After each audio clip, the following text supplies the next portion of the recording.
Usapan po natin mga kababayan itong tungkol sa ibinulgar ni Congressman Igay Erese na itong si Ombudsman Boying Rimulya ay mayroon palang 1.5 billion pesos. Take note, please. 1.5 billion pesos na confidential fund. Nung panahon na siya pa ang Department of Justice Secretary noong 2025 alone. So ibig sabihin sa isang taon pa lang bago siya mailipat ni Marcos Jr. bilang pangunahing attack dog dyan sa ombudsman, si Boying Rimulya ay nagkamal ng 1.5 billion pesos na confidential fund. Walang report, walang pagpapaliwanag. So malinaw na ito ay isang malaking question na dapat may paliwanag ni Boying Rimulya. Bakit ka nagkaroon ng 1.5 billion pesos na confidential fund equivalent to intelligence fund samantalang mas malaki pa ang budget mo dihamak sa budget ng Intelligence Service of the Armed Forces of the Philippines, kung saan buong pangseguridad ng ating bansa ay kinakailangan pong kargahin ng intelligence function ng ISAF. Saan ka doon sa pagpapaliwanag na yon? At ang isa pang idinagdag na punto ni Congressman Igay Erese ng Caloocan sa kanyang pagbubunyag, si Boying Rimulya ay naglabi o gumapang ng confidential fund mula po kay Saldico when Saldico was still the committee chairperson of Committee on Appropriations.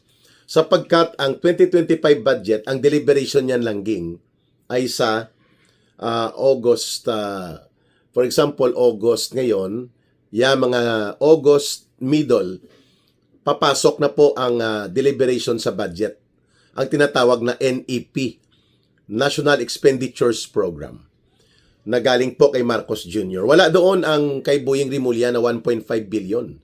In fact, ang nakalagay lang doon, 350 billion. 350 million.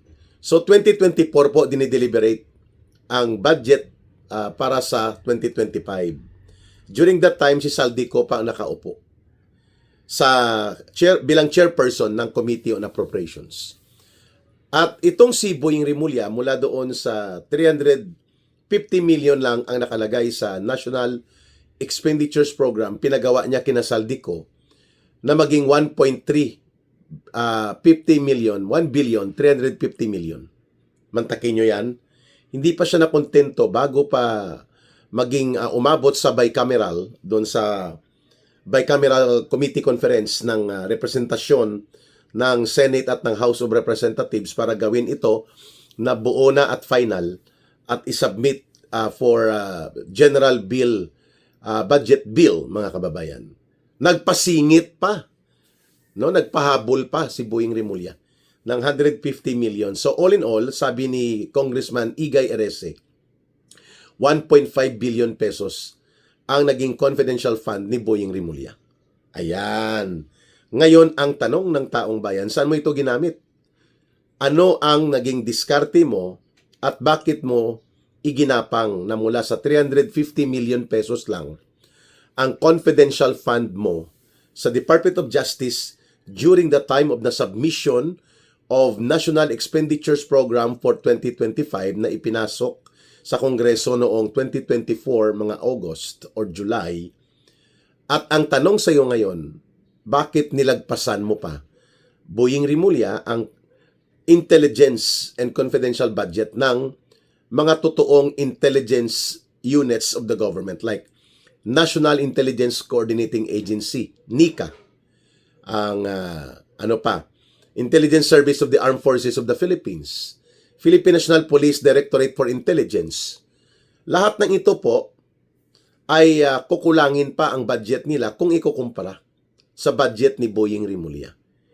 At mataas po ang pagdududa ng taong bayan na ito po ay minaniobra. Kasi kung hindi ito maniniobra, bakit hindi mo ito idinipensa? Ang National Expenditures Program po, doon binubuo ang budget ng presidente at ng lahat halos ng mga government agencies, pati na po sa judiciary at iba pa, kinoconsolidate yan at ipapasok sa National Expenditures Program. Bakit doon sa budget process bago mabuo ang National Expenditures Program na ito at i-deliberate sa budget bill, ay ang nakalagay lang 350 million pesos. Biglang naging 1,350,000,000, tapos sa bicameral na umabot pa sa hinilot pa ulit, ginapang pa kay Saldico. Naging 1,500,000,000. Wow! Mga kababayan, suga pa sa pera ng bayan. Yeah. How would you call that? Na ang intelligence service, ang National Intelligence Coordinating Agency, ang Intelligence Service of the Armed Forces of the Philippines, Philippine National Police Directorate, hindi nga aabot sa ganitong uri ng pundo ang kanilang confidential and intelligence fund, while they are the primary movers for intelligence and security agencies ng ating gobyerno. O, di ba? So, katakam-takam ba talaga, Ginoong Boying Rimulya? Tapos kung makabira ka kay Senator Marcoleta, as if nagnakaw siya ng pera kung ginawa sa pagkakagawa nyo ng tinatawag na frame-up cases against Senator Marcoleta, pati po kay former Congressman Mike Defensor at sa mga kasamahan nila. Ganon din kung paano mo iplastar si Vice President Sara Duterte as if siya ay nagnakaw at naging maanomalya ang paggamit ng confidential fund. Samantalang may report siya. At hindi naman po conclusive pa ang mga minaniobra ng ilang auditors na ito para palabasin na mayroon siyang tinatawag na adverse findings sa kanyang mga pag-utilize ng confidential fund. At magkano lang ang hinahanap sa kanya? 3 years, around 625 or 2 years, 625 million pesos. Dalawang opisina ng gobyerno yon. Office of the Vice President at nung siya pa ang Department of Education Secretary. And yet, walang conclusive at walang solido, konkreto na ebidensya na ito ay pinagnanakaw ni Sara Duterte. Oh.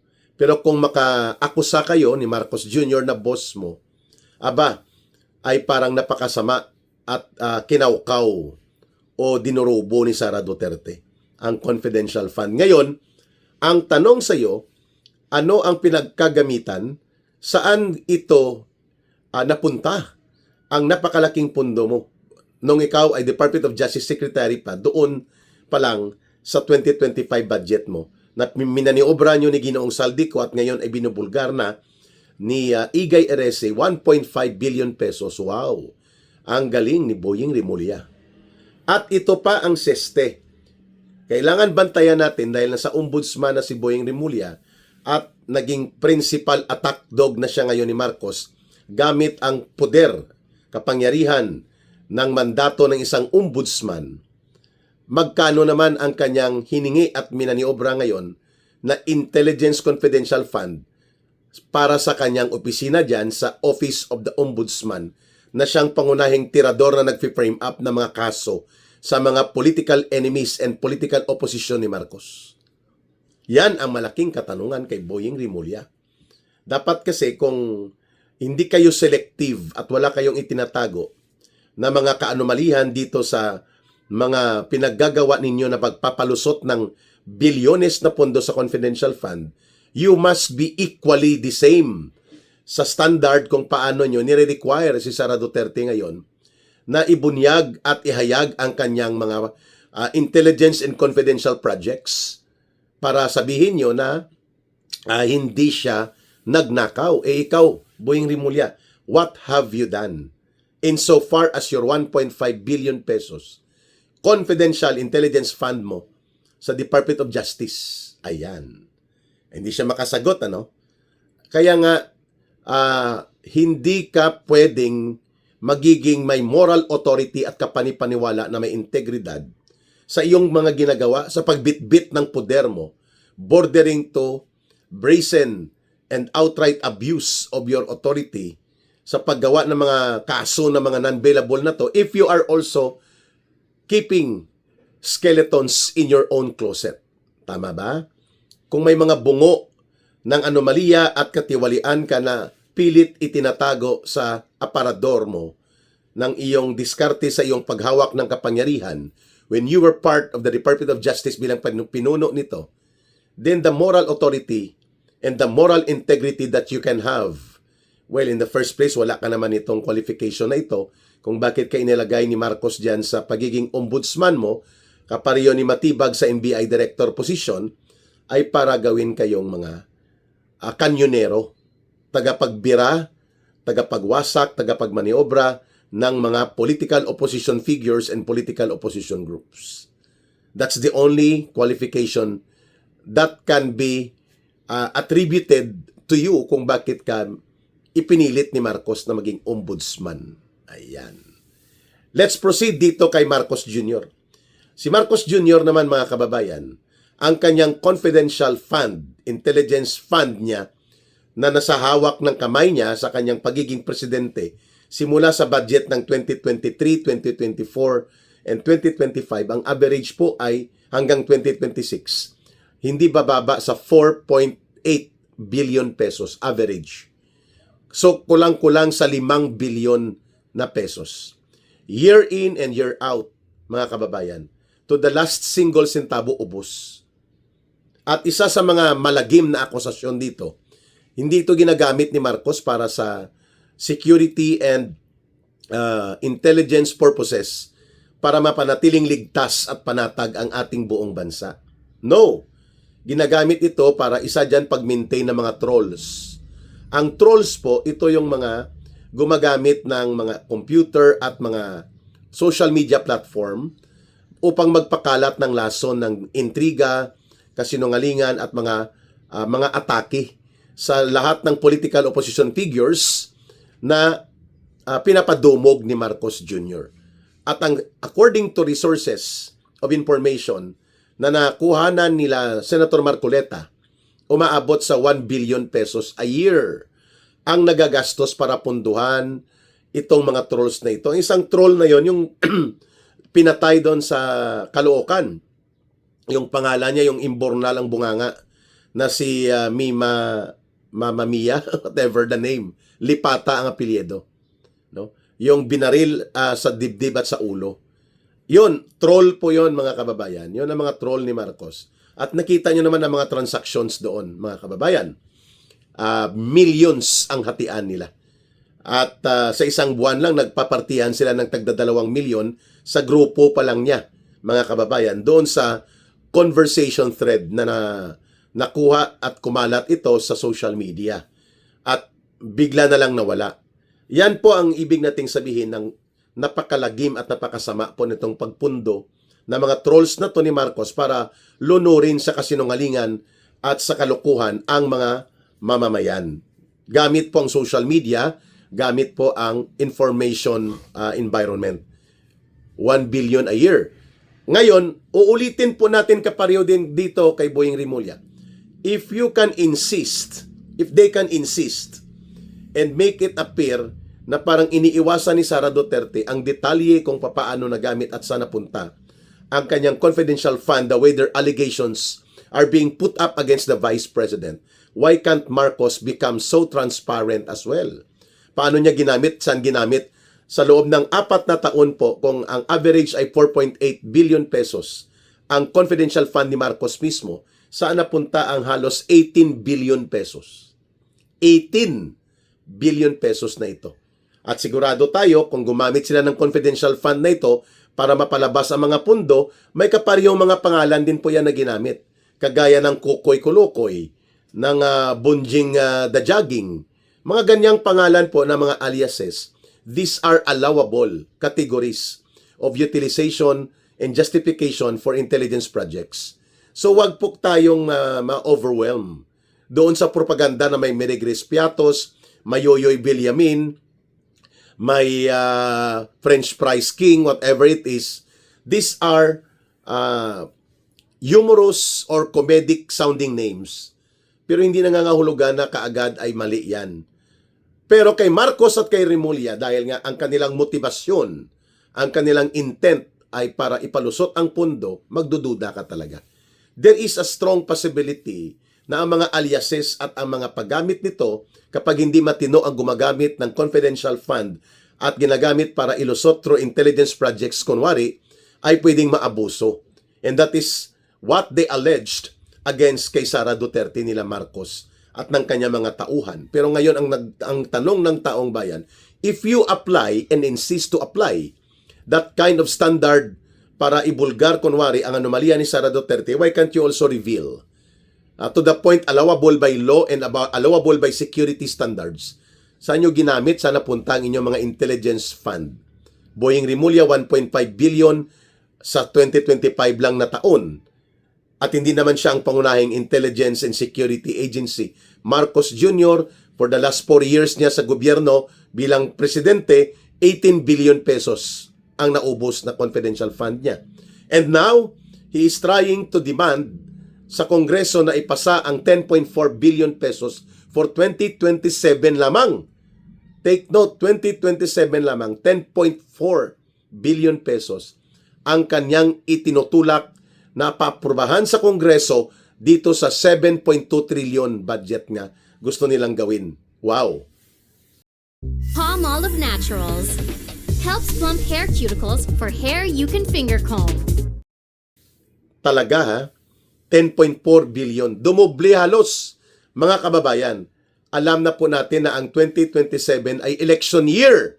Sakaling hindi magtatagumpay ang mga evil plans ni Marcos at ng kanyang sindikato ng mga tauhan, kasama dyan sila Boying Rimulya na ito, ang mga dilaw at pink, ang komunistang terorista, they're preparing for super billions of pesos para sa paghahanda sa kampanya upang imaniobra at imanipula ang elections sa 2028. Kung hindi magtatagumpay na makuha nila ang 16 votes or ang 2/3 votes mandated in the Constitution. Alam po natin may maniobra sila na para mapakonvict si Sara Duterte, ipasuspend nila sa Sandigan Bayan, nila Marcos at nila Rimulya at ng sila Lisa Araneta, mga grupo ng sindikato. So kapag nasuspend po bilang mga senador si Senator Jingo Estrada at si Senator Marcoleta, so the number now will be reduced to 22. Dahil nga po, suspended ka, for halimbawa, 6 months, suspended by the Ombudsman. During that time, you are not technically part of Senate. Although yan ay temporary lamang, subalit technically on that period, 6 months, hindi ka senador. So magiging 22 ang kanilang argumento na numero ng Senate membership. Dahil nasuspend si Marcoleta, masususpended si Jingo Estrada. At kung si Bato de la Rosa, i-declare din nila na suspended for a while dahil hindi makikita, magiging 21 na lang ang number base para sa members of the Senate sakaling magkaroon ng botohan January or unang linggo ng Pebrero sa 2027 ang estimated time. So what is 2/3 of 21 senators? 2/3 of 21 senators can be 13. Wow! Talaga? So pwede pong mapakonvict si Sara Duterte sa ganong taktika? Of course. Marcos and his minions sa sindikato na gobyerno niya, they are acting above the law. As if they are above the law. They are acting as if they are the law. Yan po, pwede nilang gawin. Ipasuspend si Marcoleta, ipasuspend si Jingo Estrada, kahit pa ang suspension will start only on December, first week. So, ang 60 days will be on February. Kung ang botohan ay within January, pasok pa rin sa banga na hindi na technically for a while, temporarily, hindi senador ang bilang kay Marcoleta at kay Jingo Estrada sa interpretasyon yan ng mga tauhan ni Marcos. So, pwedeng mangyari talaga na maging 22 at si Bato de la Rosa ay pwede rin pong ideklara ng majority nila dahil majority ang tao ni Marcos na mga senador na hawak niya sa liig at hawak sa ilong, kagaya nila Ping Lacson, by the vote of 13 senators, pwede rin po nilang maideklara na si Senator Bato de la Rosa ay temporarily suspended habang hindi siya nakikita. Dahil nagtatago nga dahil sa bogus na ICC arrest order. So therefore, mga kababayan, there will be only a counting of 21 senators as members of the Senate according dito sa projected na maniobra nila. So ang 2/3 ng 21 is only 13, mga kababayan. Tama ba? Or can be 13.5 is 13. Pwede.